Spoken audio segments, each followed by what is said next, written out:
Hello everyone, we're on chapter 10 and we're on paragraph 8, so let's get started.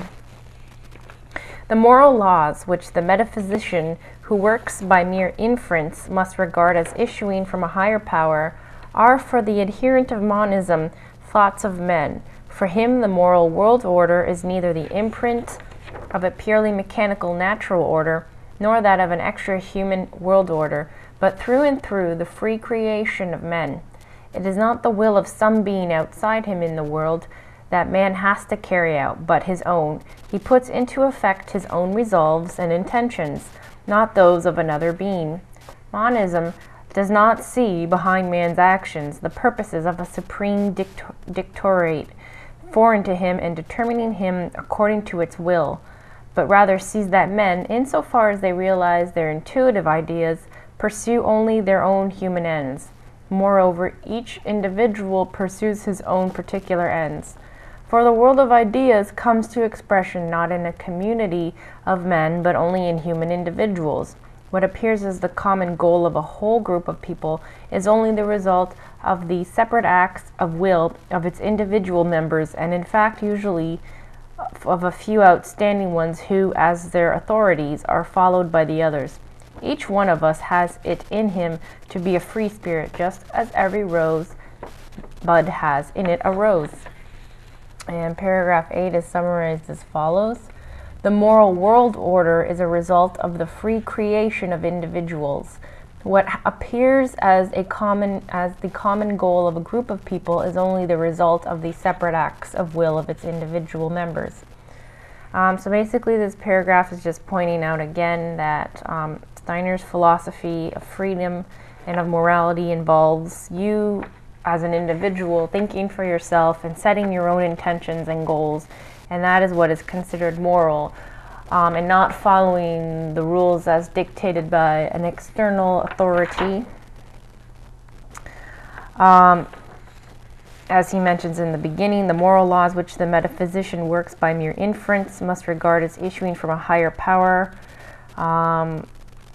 The moral order is neither an imprint of a purely mechanical natural order nor that of an extra human world order, but it is created through the free creation of men. So it's not, I'm not a moral being because I'm following, my biology, or I'm following the rules of a God that I'm just merely inferring to. It's basically all about being an individual. And he makes a good point as well,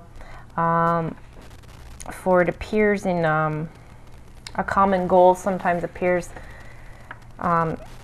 is really the result of the separate acts of will of its individual members, instead of having just one mind. When a group task gets accomplished, it's really accomplished when people are thinking for themselves and somebody has an idea and then people like their idea and follow that, and so that is really what is coming to expression when we are working in communities.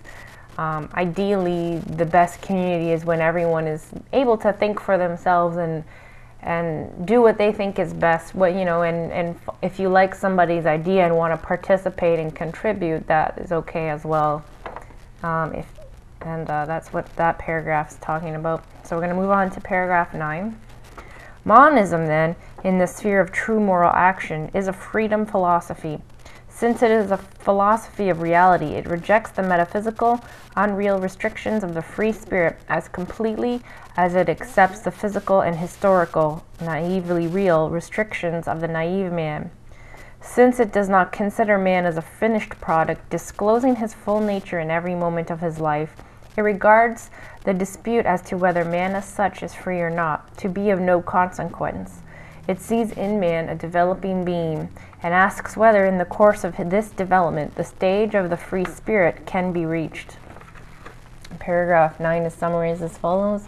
Monism does not consider man as a finished product, and it sees man as a developing being.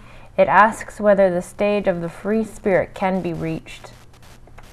Again, so this paragraph is repeating the ideas Steiner has pointed out earlier. His philosophy of freedom sees man always as a work in progress, and that we're always free in some parts and unfree in others, but we're always working towards being free. That within each person there is a free spirit that is longing to come out, and that it regards the stage of the free spirit as something that is attainable. Some of us are closer to it than others, and that's basically what that paragraph is talking about. And we're just going to finish up with paragraph 10. Monism knows that nature does not send man forth from her arms ready-made as a free spirit, but that she leads him up to a certain stage from which he continues to develop still as an unfree being until he comes to the point where he finds his own self. And paragraph 10 is summarized as follows. Monism realizes nature does not send humans forth as free spirits, but enables humans to find their own self. Basically, this paragraph is just saying our biology only takes us so far, and that's where it's up to the spirit. And so here, this is kind of where the spirit and the physical meet, because the reality is we have certain limitations being a body, being a woman or being a man or whatever. You look a certain way, you have to work with that.